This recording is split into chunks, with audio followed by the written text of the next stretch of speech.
जय हिंद। आपका जो 22 फरवरी को हिंदी का पेपर आएगा वो बिल्कुल इसी प्रकार से आएगा।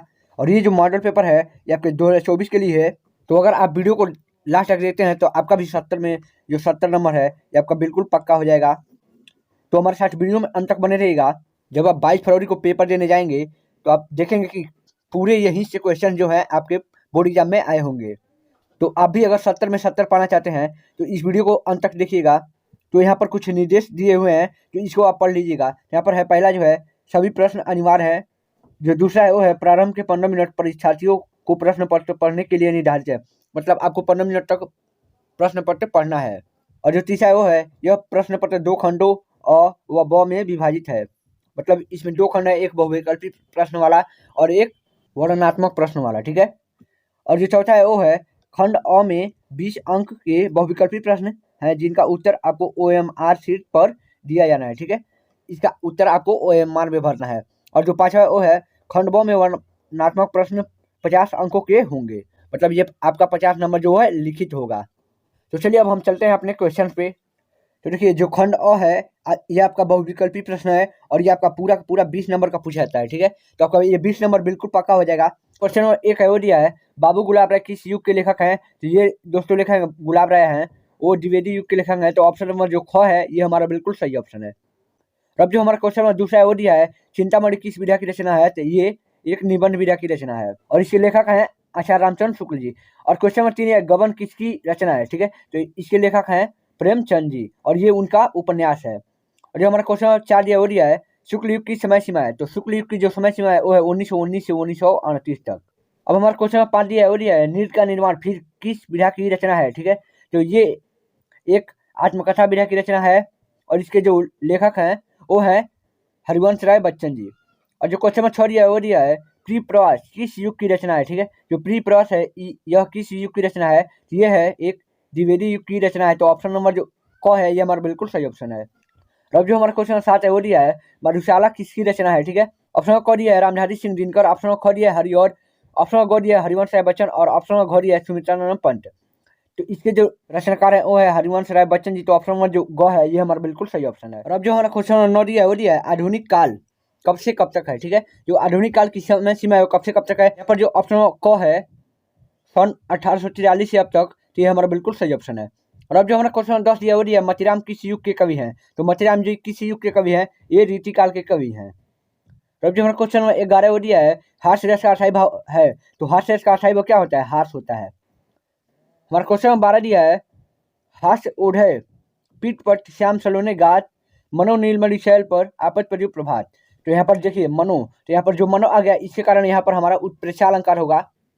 यहाँ पर देखिए उत्प्रेक्षा अलंकार जो है ये हमारा बिल्कुल सही है। हमारा क्वेश्चन नंबर 13 दिया है रोला छंद में कुल कितने चरण होते हैं। तो यहाँ पर आपको पता होगा कि इसमें 4 चरण होते हैं। हमारा क्वेश्चन नंबर 14 दिया है आकर्षक शब्द में किस उपसर्ग का प्रयोग किया गया है। यहाँ पर जो आकर्षक शब्द में उपसर्ग है वो है यहाँ पर आ।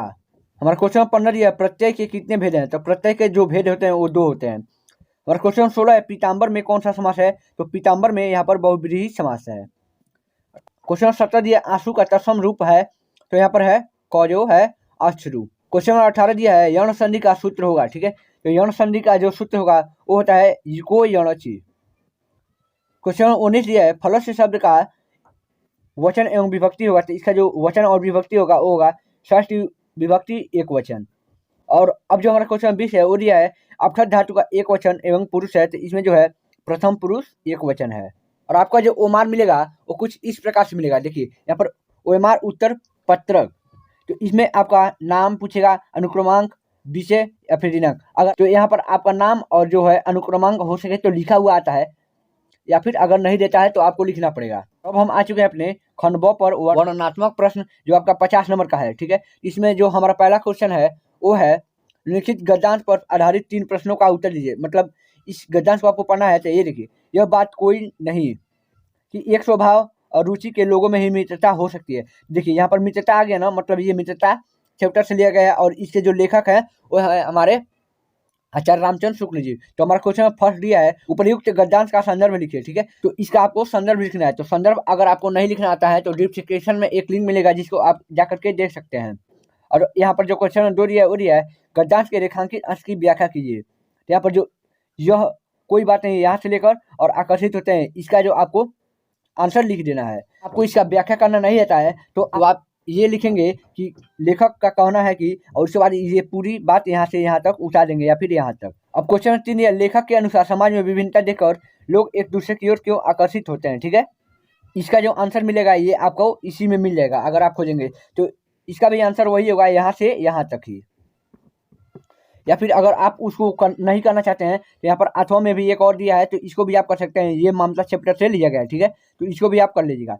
अब जो दूसरा क्वेश्चन आएगा वो आएगा, दिए गए गद्यांश पर आधारित 3 प्रश्नों का उत्तर दीजिए। ठीक है, यहाँ पर पद्यांश होगा। ठीक है, तो यहाँ पर पद्यांश दिए गए, तो आपको इस पद्यांश को पढ़ना है और इसके अनुसार आपको इसका उत्तर बताना है। तो यहाँ पर भी जो पहला है वो है, उपयुक्त पद्यांश का संदर्भ लिखिए। ठीक है, तो यहाँ पर अगर आप पढ़ेंगे तो चरण कमल बंदो हर राई जा की कृपा पर गिरी लांघव।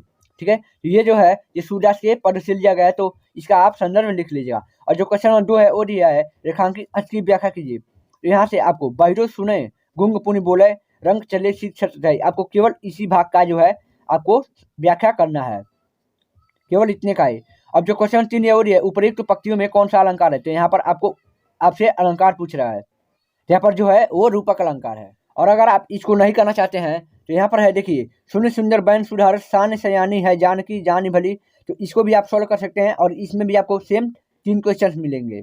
और अब जो आपका तीसरा नंबर का क्वेश्चन आएगा वो आएगा, दिए गए संस्कृत गद्यांश में से किसी एक का संदर्भ सहित हिंदी में अनुवाद कीजिए। मतलब इसमें भी आपको हिंदी में अनुवाद करना है।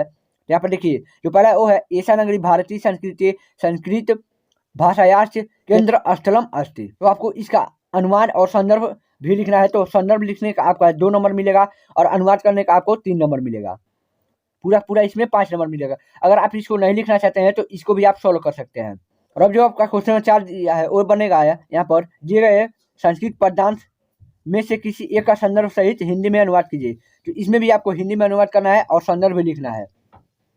अगर आप इसको नहीं लिखना चाहते हैं, वो पहला वाला नहीं लिखना चाहते हैं, तो आप ये दूसरा वाला भी लिख सकते हैं।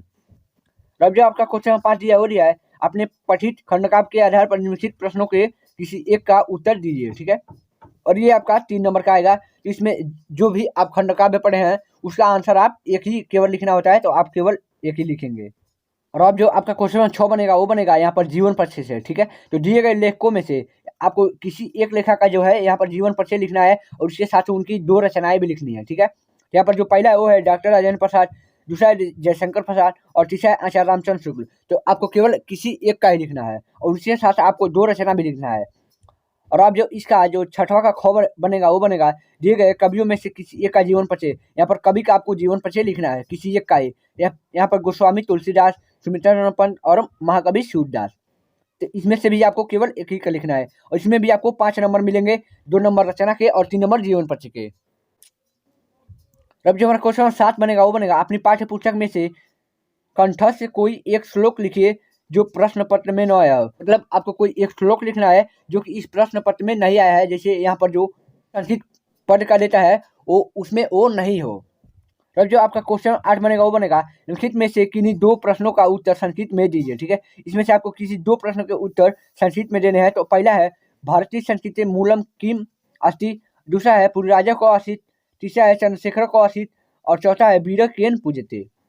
आपका क्वेश्चन 9 दिया है, निम्नलिखित में से किसी एक विषय पर निबंध लिखिए। आपको इसमें से किसी भी एक विषय पर निबंध लिखना है। और ये जो आपका इस बार जो आएगा 2024 में, ये आपका केवल 7 नंबर का आएगा और इसके साथ आपको एक लेटर भी लिखना होगा। यहाँ पर जो आपको निबंध लिखना है वो है, पर्यावरण संरक्षण के उपाय, आतंकवाद कारण एवं निवारण, जनसंख्या लाभ हानि और नारी शक्तिकरण।